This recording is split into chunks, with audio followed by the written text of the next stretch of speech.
Emergency response team, what's the situation? We need an ambulance now. A trainer's been pulled under. Marina Lysaro was not just any marine animal trainer. She was a woman whose entire life revolved around the ocean and its majestic creatures. From a young age, Marina had dreamed of swimming with giants, the ocean's most awe-inspiring predators.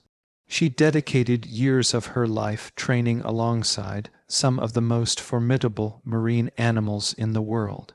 Her passion was especially focused on orcas, the great black and white whales often called killer whales, but which Marina saw as graceful, intelligent beings deserving of respect and care. At 33 years old, Marina had already earned the respect of many in the marine training community. Her commitment was intense. For a decade she had worked closely with orcas and other marine predators, developing a deep understanding and connection that went beyond the typical trainer-animal relationship. Among all the orcas Marina worked with, there was one that held a special place in her heart, Nyla. Nyla was a massive 19-foot 8,000-pound orca originally captured in the wild waters of Iceland in 1992.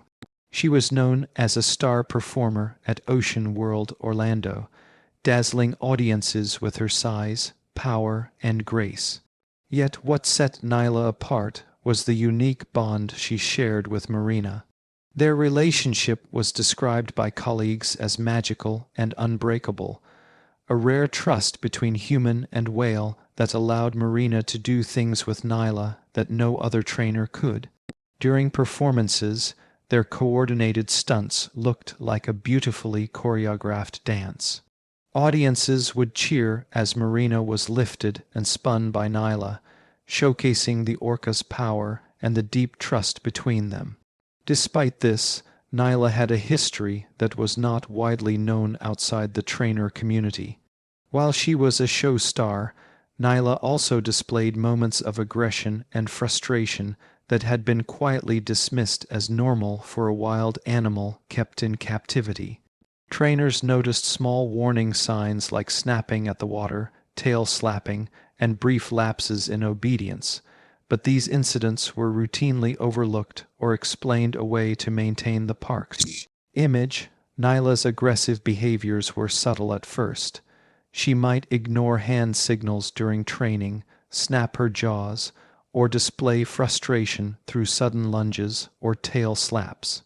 To the casual observer, these might seem like normal orca behavior, but experienced trainers like Marina knew they were signs of growing agitation. Still, the demands of captivity and constant performances meant that these signs were often ignored. The environment Nyla was kept in, confined tanks, constant pressure to perform, and unnatural routines, was unnatural for such a wild, powerful creature. The strain was building beneath the surface, even though the public only saw the graceful performances. It was a warm June afternoon at Ocean World Orlando, the kind of day where the sun beat down relentlessly and the air was heavy with humidity and the smell of salt water. Guests arrived in droves, eager to see the popular Dances with Giants show, the highlight of the day where Marina and Nyla performed their breathtaking acts. Backstage, Marina prepared calmly and confidently as always. The trick planned for that day was one of their most spectacular. Nyla would lift Marina on her rostrum, the orca's snout, and raise her high above the water in a display of power and trust. Marina and Nyla had practiced this move countless times, and Marina trusted Nyla implicitly. As the show began and Marina took her position at the pool's edge, the atmosphere was electric. But something was immediately off. Nyla's movements were slower, more hesitant than usual. Marina gave the hand signal that always brought Nyla close, but Nyla did not respond as quickly as expected. Marina tried to remain calm, telling herself Nyla was just being stubborn that day. At 2:47 p. As Marina extended her arm to cue Nyla, the orca's behavior shifted. First, Nyla gave a playful dunk, a small, gentle push that might have seemed harmless to the audience, but was the first sign of trouble. Marina, ever the professional, played it off and tried to re-engage the crowd. But the second interaction was different. Nyla suddenly grabbed Marina's arm with her powerful jaws. The force was terrifying, a grip so strong it sent shockwaves through Marina's body and the water. The crowd was still unaware this was no longer part of the performance. Marina tried desperately to break free, pulling with all her strength, but Nyla's grip was unyielding. The water churned violently as the orca dragged Marina beneath the surface. The chaos drowned out the usual sounds of applause and music. For Marina, the water closed over her like a crushing weight. She broke the surface briefly, gasping for air, her face pale and eyes wide with fear, but Nyla yanked her under again. The struggle was fierce and unrelenting. Marina's body was tossed like a rag doll, pulled back and forth in the water by a creature far more powerful than herself. The crowd's confusion turned to panic as screams erupted from the stands. Staff rushed to the poolside, desperately trying to intervene by throwing nets and sounding alarms. But Nyla ignored all attempts to release Marina, focused solely on the trainer she had once trusted. At exactly 2:55 p.m., after a brutal struggle lasting several minutes, Marina's lifeless body was recovered. Her arm was badly injured, and the damage from Nyla's bite combined with the repeated submersion in the water had proven fatal. Paramedics worked frantically, performing CPR, but Marina could not be saved. The coroner's report later confirmed the devastating cause of death: blunt force trauma from Nyla's powerful jaws and drowning from the prolonged time underwater. The tragedy sent shockwaves through Ocean World, Orlando, and the marine training community. Authorities, including OSHA and wildlife protection agencies, launched investigations.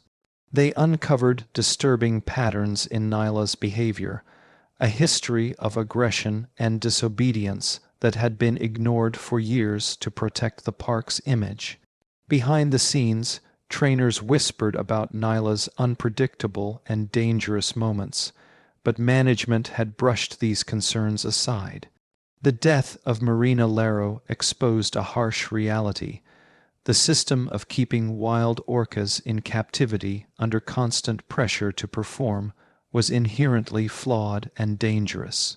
Marina's death became a rallying point for activists and the public who had long questioned the ethics of orca captivity. Memorials were held in her honor, and many mourned the loss of a woman who had devoted her life to the ocean and its creatures. The tragedy reignited debates on whether orcas and similar wild animals should ever be held in captivity at all. How many more lives would be lost before change came? How many more animals would suffer in tanks far from their natural homes? Marina's dream was to show the world the beauty and intelligence of orcas, but it ended in heartbreak in the very place she believed was a sanctuary. This was a story of passion, trust, and tragedy. Marina Lysaro, a skilled and devoted trainer, formed a deep bond with Nyla, a powerful orca caught from the wild.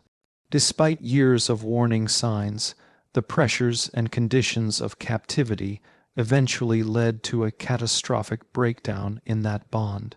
The attack and loss of Marina's life exposed the dangerous realities behind orca performances, sparking renewed calls to end captivity and rethink humanity's relationship with these wild giants. If you enjoy this video, please like, subscribe, comment, and share this video with a friend. See you in the next video.